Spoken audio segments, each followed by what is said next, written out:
Hello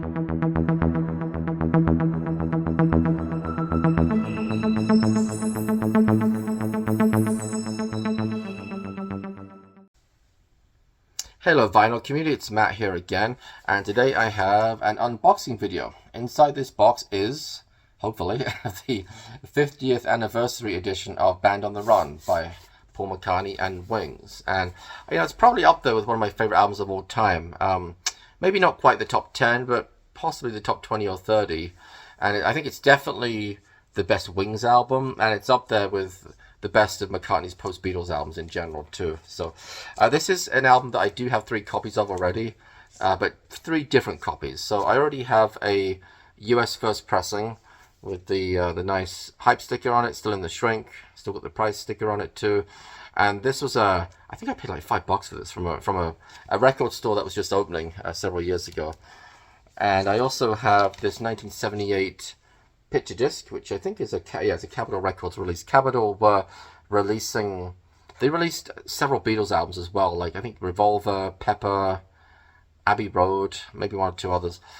They also got the picture disc treatment at that time, and it doesn't sound great, honestly, which is kind of expected from a picture disc, especially a picture disc from the 70s, but it looks fantastic. I love the look of it on the turntable.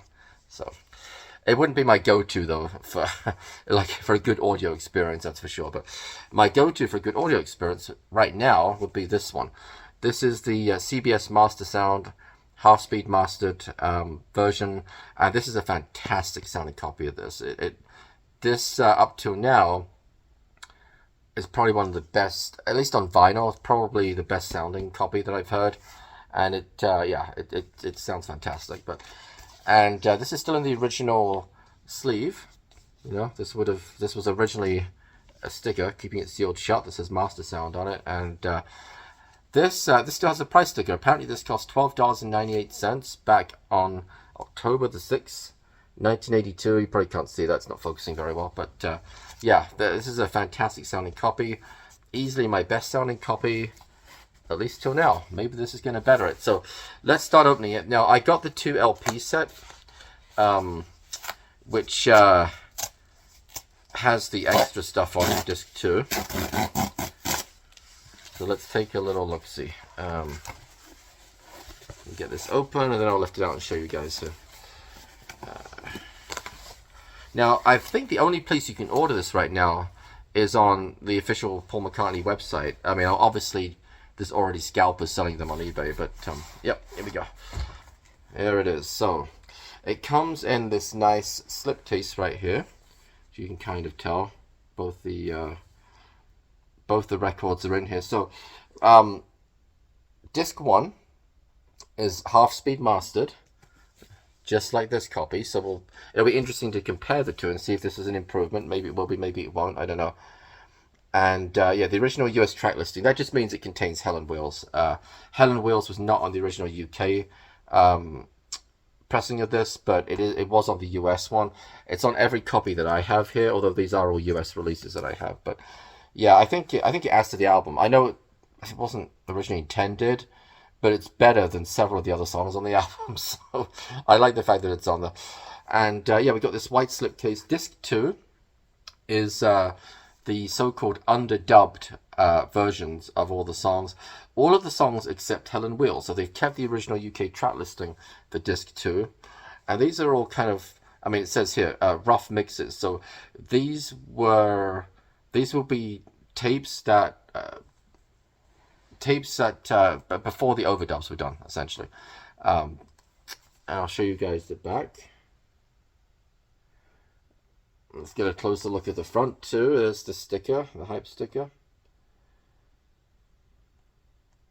And this is I don't know if they're making these in the US. This is a European copy, made in Germany right there. So that's nice. So I'm going to try to very carefully open this without ruining the shrink. Oh, that's a nice touch. I just realized these are feelable. These photos on the front, yeah, they're like stuck into these you can see the slots right here for each photo, and they've been kind of stuck in. I guess it's one piece. Yeah, this is one piece. They're not 3 individual photos, it's one big thing that's been stuck on. But that's kind of cool, and it's got a I don't know. I'm assuming that, I mean, it has a date stamp on here, right? These little kind of fake, almost like passport stamps. It says London, Lagos, which is Nigeria, September 1973. So these are obviously not passport photos because they're not. You can just tell from the poses. But I'm assuming that these photos were at least taken from around that time. Now, there was a whole story of this, of course, how they wanted to go to Africa to make the album, and ended up being a bit of a fiasco. I think a bunch of the band quit beforehand, except for, of course, Linda and Denny Lane, and then they got robbed, like a knife point or something, and the tapes got stolen that they had, so they had to re-record a whole bunch of stuff, and yeah, kind of ended up being a bit of a saga. But I guess it was worth it because, like I say, I think it's a great album. So I will be right back. I'm going to very carefully open this. It's not something, I think it's something I'm going to need a knife for. I did bring some scissors up with me right here. I think I need something a little more surgical than that. So stay tuned. I'll be going to be right back, and then we're going to open this and we're going to take the individual records out. Stay tuned. All right, it's done.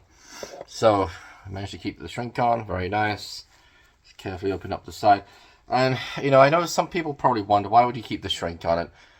I like to try to keep it as close as possible to what it looked like when you bought it, or like in the store. And I never used to. When I first started getting back into vinyl, I didn't care one way or the other. I would take the shrink off and, you know, whatever. But that changed. I don't, it sounds silly, but the album that changed that, in fact, I can dig it out. I can dig it out right here. Let me grab it. It was this one, right here. I found it in a record store, and I couldn't bring myself to tear the shrink off. I thought, look, it's got all these beautiful original hype stickers on it. I thought, why get rid of that? This is what it would have looked like, sat on a store shelf back in the day. And you know, there's going to be far fewer copies of this around with the hype stickers on than there are without. So, ever since then, I try to keep the shrinking hype stickers on if possible. Sometimes you can't do it for one reason or another, but usually, yeah. Anyways, let's have a look. Let's take these out. Let's see here. Start out with the main album. Here it comes. Here it comes. Look at that. All right. Original artwork, of course. That all looks good. It looks pretty high res, actually. I'm just going to compare it. Let me compare it with the US first pressing. This one's brighter. Okay, this one's sleeved, so it's going to be very slightly darker, but the new one is definitely a bit brighter. Interesting. In terms of resolution, I don't really see much difference. A few more details in this one. This one looks slightly more washed out, and it might just be that they did kind of a contrast boost with this. I don't know, but anyways, the back, no surprises. It's the same as this one, pretty much. So, yeah, let's have a look inside. Oh, on the spine, I saw one or two people mention this online. So see where it just says Paul McCartney Band on the Run. It doesn't say Wings or Paul McCartney Wings. Well, the original didn't. The original just says, you can't really tell, but it does. It says Paul McCartney Band on the Run. So they just recreated what was on the original album. And this is supposed to come with a couple of like postcard things of like photos of Linda's too.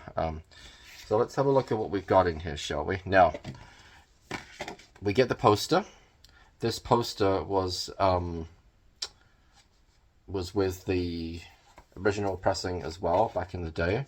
I'm not expecting any surprises here. Yeah, I'm not going to open it all the way, but that's what we expect. Now, this is interesting. We get this little note in here from Miles Showell, the mastering engineer at Abbey Road, and it's got this kind of watermarked embossed thing. So at the bottom, it kind of shows up. See this? Yeah. And it says Paul McCartney half-speed mastering, Abbey Road Studios, and it's got Paul McCartney's signature at the bottom. And this just says This record was pressed from a master cut using a precision technique known as half-speed mastering. The procedure requires the source master and the cutting lathe to run at half speed on a specially adapted Neumann VMS-80 lathe. Okay. This specialized technique transforms difficult to cut high-end frequencies into easier to cut mid-range frequencies. The result is a cut with excellent high frequency response and a very solid and stable stereo images. In short, half-speed mastering produces a master of the highest quality. There we go, Miles Showell, mastering engineer, Abbey Road Studios. So cool. I assume that this is not specific to this slipcase 2 disc version. I assume that this was probably in all of the single disc versions as well, because you can buy this with just a single disc, which is actually quite a bit cheaper. But yeah, anyway, very cool. Don't think there's anything else in here. There's supposed to be some photos. Maybe they're somewhere else in the box. We'll get to that in a second. And here's the inner sleeve right here, which again, I'm pretty sure this matches the original. And the record, pull this out gently.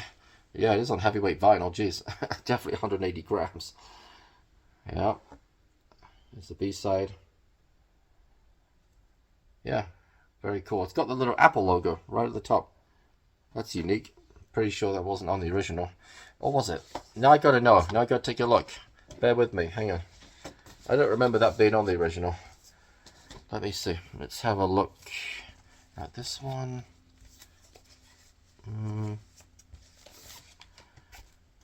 Maybe it was. Oh, it was. Ah, I don't remember that. Okay. Alright. Alright, never mind. Okay. Let's see what else we've got in here. We, of course, have the other disc. And like I said, there's supposed to be, according to this, 2 Linda McCartney Polaroid posters. I don't know where those are at, unless it's counting that one, but maybe it's in here. Let's see. So this is cool. It's like a passport page, and it's a sticker. You can tell this is, again, it's sort of like embossed. You can feel it. And 20th of October 1970. It's got a Denmark sticker on here. I'm not sure what this is for. I'm trying to see consulate. Oh, well, this is Nigeria, so yeah, which makes sense. They were going to Lagos, so yeah. And this is on this sleeve. It's a very dark blue. I don't know how well this shows up on camera, but this is actually a very dark blue. It's not black, and it feels high end. It feels like it's not smooth. It's rougher. It's kind of nice. Okay, there's another poster in here. All right, so let's take this out. See what we've got in here. Shall we? Is that everything? Yeah. Okay. So, oh, maybe this is what it meant by the posters. Okay, Polaroid snapshots. This must be what it was talking about. Okay, so I guess it's counting the other poster maybe, but the other poster came with the original pressing anyway, so I wouldn't really count that as an extra. But anyway, there's this poster. So this should be a poster that I have not seen before. Whether I've seen any of these photos before, I don't know. I don't know if these were all kind of newly unearthed for this anniversary edition. I don't know. I'll have to have a look at them in more detail later. But yeah, nice to have. And here's the inner sleeve. Now the inner sleeve, if you look really closely, it's made up. You can't tell from here. I doubt I can zoom in enough to, yeah. It's made up of tiny writing. So we've got a blue background with white writing on it. And it says, yeah, it just says like McCartney, Paul McCartney and Wings, Band on the Run, underdubbed rough mixes. And it says it over and over again in tiny writing. Let's have a look at the record. So it's on a white label here, right there, and yeah, these are rough mixes underdubbed. So again, they should be pretty similar. I don't know if they're different mixes completely, or if it's literally just without the overdubs. If it's just without the overdubs, that honestly seems a little bit pointless to me. I mean, they'll sound different, which will be nice, but it would be nice maybe to get different takes or outtakes or studio chatter or something. But maybe this is all they had. I don't know. But we're gonna give this a listen. So yeah, stay tuned. I probably don't need to clean this. I'm just having a look if there's any. Yeah, it looks okay. So yeah, I'm gonna give this a listen, and I think I can get away with not cleaning it first. I don't always clean new vinyl. It depends. If there's a lot of kind of paper marks, that sort of thing, then I will give it a clean before listening to it. But these look pretty good, so we should be okay. So I'm gonna go give these a listen, and when I come back, I will give you my verdict. So all right, stick around, stay tuned.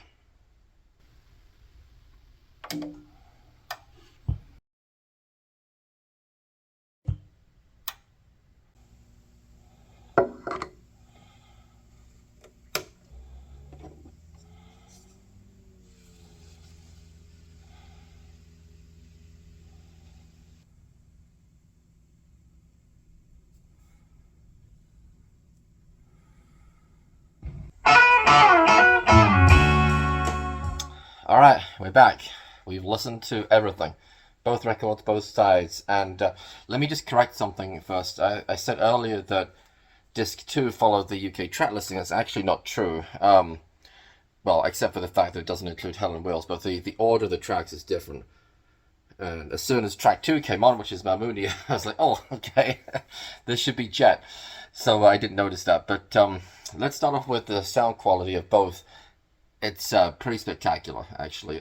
Both the main album and the underdubbed mixes sound terrific. I was really pleased with it, and yeah, I need to go back and give that CBS half-speed master copy another listen just to see how it compares. But this is probably better than it. Really, it's and the couple of tracks in particular stood out. 1985 and Mamounia just sounded absolutely spectacular. They really did. I mean, the amount of bass that they've extracted from that, and the stereo separation was great. I mean, the whole thing sounded good, but those two tracks in particular really stood out. And then for the underdubbed version, Let Me Roll It sounds terrific. I mean, it's different, and I'm not sure that the vocals are the same for all these. So these might be slightly different takes in some cases. So I might have gotten that wrong too, because there are a few instances where I thought, okay, it doesn't sound like quite the same, like, lead McCartney vocal that you get on the regular album version. But yeah, they sounded great. Let Me Roll It, like I said, in particular, sounded great. Mamounia again sounded great. The title track, Band on the Run. And it's interesting to hear Jet as well, without the guitar solo and without a lot of the horns, like the saxophone overdubs. So yeah, I was a little bit skeptical going into the whole underdubbed situation, but in actual fact, I came out really enjoying it. And are they better than the originals? No, they're just different, In some cases, it's kind of nice having a slightly more stripped down version of the song. Again, Let Me Roll It is a good example of that. So yeah, really pleased with that. So I would definitely recommend this, and I think this probably is going to be the definitive version sound wise from now on. So, all right, thank you guys as always for watching. Hope you enjoyed it, and maybe you'll go pick this up if you haven't already. So. Okay, always appreciate everybody who subscribes and everybody who comments. And until next time, thanks for watching. Bye-bye.